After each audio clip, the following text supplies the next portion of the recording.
অভিযোগ সংশ্লিষ্ট জনাব বেনজির আহমেদ, অবসরপ্রাপ্ত পুলিশ মহাপরিদর্শক, বাংলাদেশ পুলিশ, জনাব জিসান মির্জা, পিতা মনসুর হক, স্বামী জনাব বেনজির আহমেদ, জনাব ফারহিন রিস্তা বিনতে বেনজির এবং জনাব তাহসিন রাইসা বিনতে বেনজির, পিতা বেনজির আহমেদ কর্তৃক অপরাধলব্ধ 11,34,50,000 টাকা নগদ উত্তোলনের পর কোথাও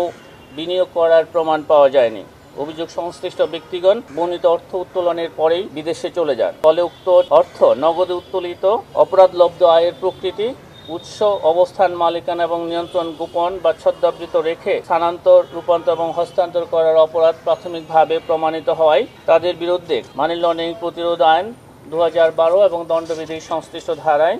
আরও একটি মামলা রুজুর সিদ্ধান্ত গৃহীত হয়েছে এবং ইতিমধ্যে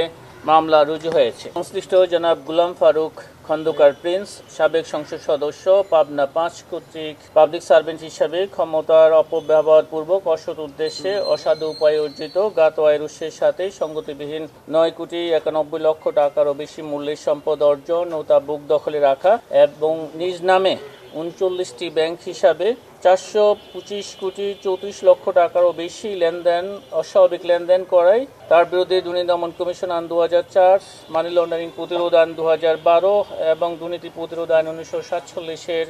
সংশ্লিষ্ট ধারায় একটি মামলা রুজুর সিদ্ধান্ত গৃহীত হয়েছে। অ্যাননটেক্স গ্রুপের মালিকদের বিরুদ্ধে বিভিন্ন অনিয়ম ও দুর্নীতির মাধ্যমে অ্যাননটেক্স গ্রুপভুক্ত 22টি প্রতিষ্ঠানকে প্রদত্ত ঋণের অর্থ সংশ্লিষ্ট ব্যাংক কর্মকর্তাদের যোগসাজশে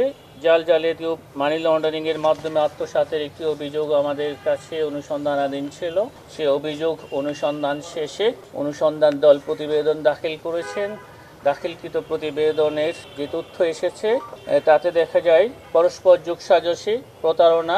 জালিয়াতির মাধ্যমে মিথ্যা রেকর্ডপত্র সৃজনপূর্বক তা খাঁটি হিসাবে ব্যবহার, অপরাধজনক অসৎ আচরণ এবং বিশ্বাসভঙ্গের মাধ্যমে জনতা ব্যাংক পিএলসি, জনতা ভবন কর্পোরেট শাখা, ঢাকা থেকে 297,38,87,296 টাকা আত্মসাতের অপরাধে জনাব মোহাম্মদ আনোয়ার হোসেন, ব্যবস্থাপনা পরিচালক messrs Suprova spinning limited, Mohammad Abu Tahla, পরিচালক মেসার্স সুপ্রভ স্পিনিং লিমিটেড এবং জনতা ব্যাংকের বিভিন্ন পর্যায়ের কর্মকর্তাবৃন্দ, বাংলাদেশ ব্যাংকের 3 জন কর্মকর্তা, মুসাম্মদ ইসমত আরা বেগম, সাবেক সহকারী পরিচালক বাংলাদেশ ব্যাংক, জনাব আবু হানা মোহাম্মদ রাজি হাসান, সাবেক ডেপুটি গভর্নর বাংলাদেশ ব্যাংক এবং ডক্টর আতিউর রহমান, সাবেক গভর্নর বাংলাদেশ ব্যাংক প্রধান কার্যালয় ঢাকার বিরুদ্ধে দণ্ডবিধি 409, 420, 467, 468, 471, 109 এবং দুর্নীতি প্রতিরোধ আইন 1947-এর 5-2 ধারায় আরও একটি মামলা রুজুর সিদ্ধান্ত গৃহীত হয়েছে।